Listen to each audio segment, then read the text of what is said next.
Olá pessoal, sejam bem-vindos ao canal da RGL Advogados. Eu sou Rubens Leite, sócio da RGL. Estou aqui com o meu sócio Denner Pires. Olá pessoal, meu nome é, como o Dr. Gomes falou, Denner Pires, sou sócio do escritório RGL Advogados.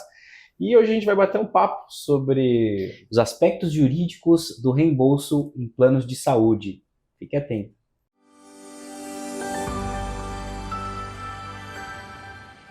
Recentemente nós tivemos uma decisão do STJ que foi um divisor de águas no mercado e as clínicas médicas, todas os players desse mercado ficaram aflitos, né, sobre as consequências dessa decisão, que é a necessidade do desembolso para que os convênios médicos, as operadoras de plano de saúde, fizessem o reembolso.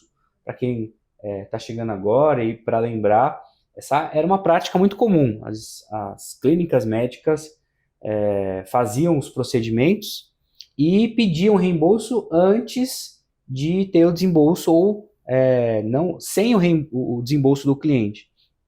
E o STJ fixou esse entendimento, mesmo com divergência, né, nós tivemos uma decisão contrária no Tribunal de Justiça de São Paulo, mas hoje nós temos o entendimento geral de que é necessário que haja o desembolso prévio, o desembolso prévio para que a operadora do plano de saúde possa fazer, portanto, o reembolso daquelas despesas. Então, isso é muito importante porque gerou uma série de discussões e agora a gente tem visto que as operadoras de plano de saúde têm ajuizado ações contra clínicas médicas. Isso porque se abriu um precedente para ajuizamento em massa de ações contra as clínicas tentando médicas. Replicar esse entendimento. Exato. Porque, e essa é uma questão importante que eu já trago agora no início, a decisão do STJ, ela não foi uma decisão que se aplica a todos. Foi uma decisão entre partes. Exato. Foi contra, inclusive eu sempre destaco isso em relação aos nossos clientes, foi uma decisão em relação à prática de uma clínica médica específica. De uma clínica médica, de um laboratório. Exato. Contra... que tinha um modus operandi pontual, que não é essencialmente o modus operandi de todo o mercado, todo o segmento. Exato. Né? Tem variações. Então, nós extraímos vários aprendizados, várias interpretações que o STJ deu para a legislação, para a Lei 9656, no sentido de que essencialmente a gente precisa ter o desembolso para ter o reembolso, mas existem outros elementos que é importante considerar. Um item que eu começo trazendo aqui para nossa conversa é a questão da propaganda. No caso da decisão do STJ, a clínica médica fazia uma propaganda no sentido de mostrar para o consumidor, para o paciente, que ela era uma espécie de referenciado, que ela não era. Exatamente. Na verdade, credenciada. Exato. E só antes da gente entrar nesse assunto, eu queria até somar o que você acabou de comentar. Quando a gente disse que o STJ não tomou uma decisão com efeito vinculante. E às vezes as pessoas confundem muito isso, porque o STJ ele é o guardião das leis federais, né? E naquele caso em específico, ele tomou conhecimento de uma demanda entre partes, como você mencionou. E as pessoas confundem isso com efeito vinculante. Sim, foi criada uma jurisprudência pelo STJ, que muito provavelmente a gente vê isso na prática, é acompanhada pelos tribunais menores, mas ele não é uma decisão com efeito vinculante. Uma decisão com efeito vinculante seria se fosse uma decisão de um incidente de demanda repetitiva, né? Se vocês lembram, mas isso também veio muito à tona quando o STF tomou uma decisão com relação àquelas práticas de correção do FGTS. Sim. Enfim. E aquela decisão era um incidente de demandas repetitivas. Para quem está ouvindo a gente, né, deixa eu explicar esse juridiquês. quando você tem diversas demandas que tratam do mesmo assunto, as instâncias superiores, tanto o STJ como o STF, têm poder de tomar conhecimento disso e de proferir uma decisão que vai fazer efeito em todas as outras. E nesse caso em específico do desembolso, sem o reembolso, na verdade, sem o desembolso, o STJ tomou uma decisão entre partes que eventualmente vai ser aplicada e vem sendo aplicada, né, em determinadas medidas, porque depois dessa decisão, todas as operadoras de plano de saúde usam esse acórdão para justificar esse posicionamento. E falando um pouco até do que você mencionou sobre a propaganda, e isso eu acho muito importante e é interessante a gente se aprofundar nisso.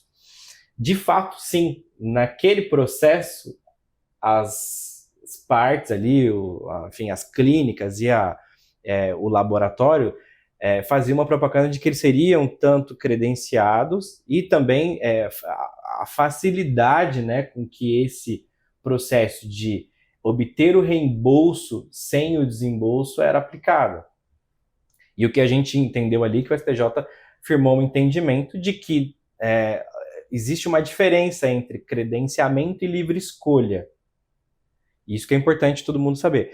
O que é a livre escolha? O plano de saúde, quando você faz um plano de saúde, quando você tem esse contrato com o plano de saúde, você tem toda a rede credenciada, ou seja, tanto isso pode ser até um plano de saúde que já tenha, né, clínicas e hospitais, quanto as outras empresas que são credenciadas e que representam ali o plano, e você não vai precisar pagar nada, você só vai até essas clínicas e esses hospitais que são credenciados daquele plano, e isso é o sistema de credenciamento. A livre escolha é quando você procura clínicas particulares que não são credenciadas diretamente com o plano, e ali sim você tem a consulta e tudo mais, você paga, aí tem o pagamento, o desembolso, e você solicita ao plano por aquele procedimento estar dentro do rol da ANS, e aquele procedimento que você executou nessa clínica ou esse laboratório está dentro da carência do seu plano, você solicita o reembolso, aí você vai ter que ir lá no seu plano de saúde lá e fazer todo o passo a passo para solicitar. Então você apresenta ali o comprovante de desembolso e todas as outras documentos, porque não é só o comprovante, mas é um rol de documentos ali que você tem que apresentar, para que o plano de saúde analise se o procedimento que você fez naquela clínica particular ou laboratório particular estava dentro do rol da ANS de previsões, porque tem procedimentos que não estão no rol da ANS, são procedimentos específicos, né, e que, enfim, são credenciados ao rol, e se ele estava dentro da cobertura. E se você executou realmente, aí eles vão pegar toda a informação para aí sim eles fazerem o procedimento de reembolso. Então, essa parte da propaganda e de entender o que é livre escolha ou não, o que é rede credenciada, é muito importante para você que é clínica ou operadora ou empresa que opera no ramo da saúde está escutando a gente. Com certeza, concordo totalmente. Esse ponto que você chamou, que é o que a gente destaca para os clientes, a decisão, ela criou um precedente, isso é fato, mas as operadoras não pararam por aí. Elas foram mergulhando nisso porque a gente está falando de um déficit bilionário, né? Essa é a grande realidade. Aqui não a intenção das operadoras não é discutir o direito em torno disso. Tem um déficit bilionário nos planos de saúde e eles estão procurando meios de... Se a gente for pensar, doutor, há a necessidade de uma regulamentação. Porque se você for analisar a lei 9656, ali por volta do artigo 12, que trata as possibilidades de você ter o procedimento de reembolso, há uma necessidade de regulamentação porque a possibilidade, a chance das fraudes são gigantescas, né? Porque uma coisa é a clínica ou o laboratório que cumpre direitinho, que realmente coloca ali a solicitação de reembolso dos procedimentos que a pessoa executou, mas também há uma gama de outras partes que, de má fé, podem ali requerer e colocar coisas que você nem fez e você também não sabe, porque é uma linguagem muito específica, médica, né, enfim, de exames. E aí há necessidade, de fato, dessa regulamentação, porque como que o plano precisa reembolsar? Ele precisa reembolsar 100%, né? E aí a gente até entra naquela questão da glosa. O plano precisa reembolsar todos os gastos que você teve, ou ele tem um parâmetro de indenização? Porque, veja, enquanto credenciada, né, enquanto a clínica está credenciada junto ao plano, eles têm um valor ali pré-fixado. Você vai lá fazer um exame de sangue, por exemplo, já tem uma tabela que essa clínica credenciada vai atender e vai pegar aquela tabela ali, olha, fiz um exame de sangue, ele custa, a tabela prefixada, sei lá, custa R$100. E ela vai lá e vai solicitar esse dinheiro para o plano e já está tudo pré-aprovado. Quando você vai para particulares, a gama, a coisa pode sair fora do controle. Algo que o plano pagaria R$100 nas clínicas credenciadas, nas clínicas particulares pode custar muito mais. Então, o plano é obrigatório. Então, a necessidade de regulamentação daquilo que é reembolso e desembolso, na minha opinião, é perfeitamente possível, né? O que eu acho que pega muito aqui para o público que nos assiste e que trabalha, que são clínicas particulares, até onde isso... os planos, eles fazem muito isso. Eles estão fazendo muito isso agora. É tudo ilegal, tudo é crime, tudo é fraude. Até onde é fraude? Exato. Até onde é crime? A confissão de dívida que se fazia no momento do reembolso com o paciente é ilegal? É que aquele documento, aquele negócio jurídico feito é crime? Uhum. Até onde isso vai, né? Exato. Então, inclusive, isso é mencionado no acórdão do TJ de São Paulo. Os desembargadores destacam que é um desvirtuamento do reembolso, mas não é uma prática ilegal. Exato. Aí chegou no STJ e teve esse outro entendimento. Agora, como não tem aplicação para todas as clínicas, como cada clínica tem o seu modus operandi, e trabalhando com o desembolso, seja indicando uma operação financeira, uma operadora financeira, alguém que vai eventualmente, isso se aplica a medicamentos de alto custo, por exemplo, que o paciente não tem, às vezes, 50, 100 mil reais para fazer o desembolso prévio, ele pode se socorrer de uma instituição bancária, de um parente, de um amigo, de um primo, de um terceiro. Exatamente. E pegar esse crédito e fazer o pagamento. Exato. Então, eu acho que o mais importante para a gente destacar nessa fase as operadoras estão literalmente oprimindo o mercado, as clínicas médicas, como você bem disse, imputando crime, fazendo boletim de ocorrência, ajuizando ações, ameaçando o processo, falando até para o paciente que a clínica está cometendo uma fraude, um crime. E a gente não pode combater eventuais desvios do Instituto do Reembolso com ilícitos. Exato.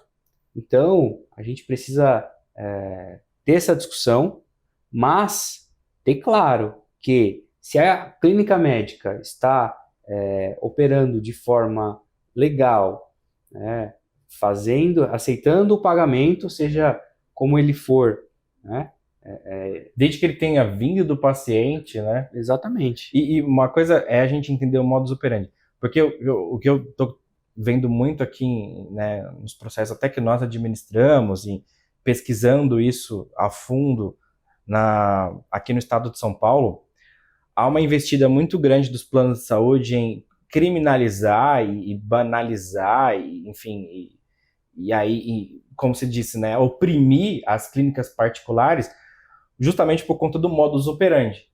Porque o que a clínica particular faz, ou fazia até a decisão? Ela tinha um relacionamento jurídico com o paciente fazia lá a solicitação, fazia o exame, fazia o tratamento, e aí, como ele não tinha dinheiro para pagar o tratamento, porque eventualmente podia ser muito caro e tal, eles faziam aí os termos de confissão de dívida, e a nota é emitida, o pagamento do imposto é feito, E aí ele pega toda essa documentação, leva para o plano, e aí o plano fazia o desembolso, né, do valor, o reembolso do valor, e ele pagava. Então, assim, o que eu acho que a gente tem que tomar muito cuidado esse procedimento não é ilegal. A clínica está se resguardando. Quando ela faz um contrato, ela está documentando uma relação jurídica. Obviamente que com a decisão do STJ, precisa sim ter o comprovante de reembolso, mas não quer dizer que a prática de se resguardar, de você ter um contrato, de você documentar aquela relação jurídica, que isso seria objeto de imputação de crime. Na minha opinião, isso está completamente errado. Exatamente. É completamente equivocado. Uma coisa é o modus operandi, não tem legislação que diga como que tem que fazer o reembolso, até onde ele opera, que tipo de documento vai fazer. Exato. Né? E ao contrapasso, a clínica precisa resguardar, porque se o plano de saúde não reembolsar, como que ela cobra o paciente? Exatamente.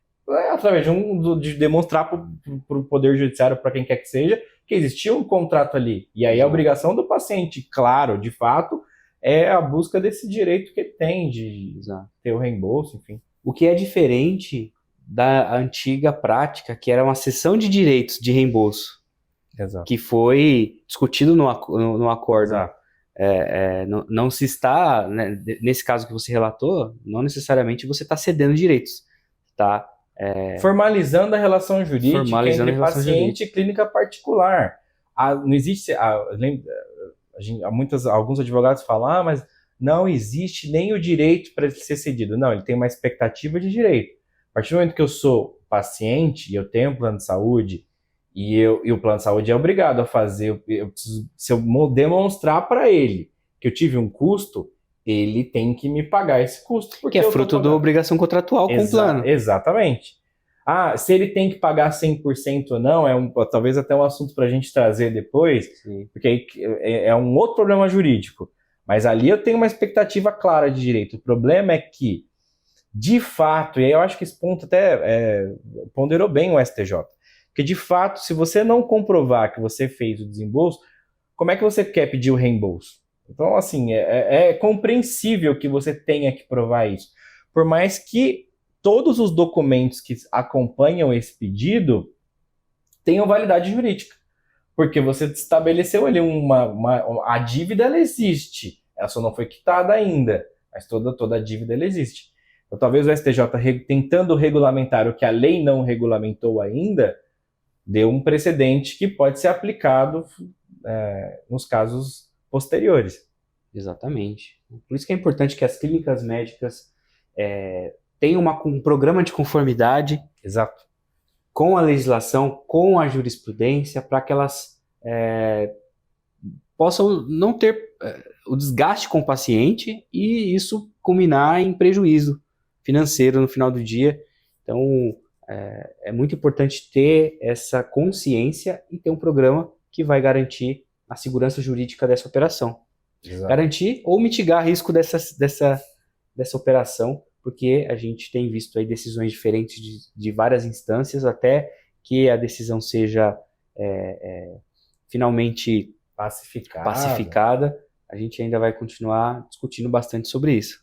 Pois é, também concordo. De que a regulamentação compliance tem que funcionar, ainda mais se você tem um efetivo muito grande, e normalmente as clínicas particulares dependem muito de plano de saúde, né? Sim. Porque é o que domina o mercado hoje.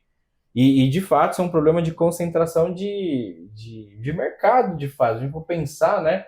A opressão que está sendo feita pelos planos, buscando a regulamentação, e tem que ter mesmo, eu concordo muito que tenha, né? Mas buscando a regulamentação, oprimindo, porque eles têm um poder aquisitivo maior, porque eles têm, enfim, né? E aí isso acaba controlando, de certa forma, ali o consumo na área da saúde. Perfeito. É isso, agradecemos você que nos acompanhou até aqui, pedimos que você curta esse vídeo, siga-nos nas redes sociais, para que você possa ter acesso aos conteúdos do escritório. Até a próxima. Até mais.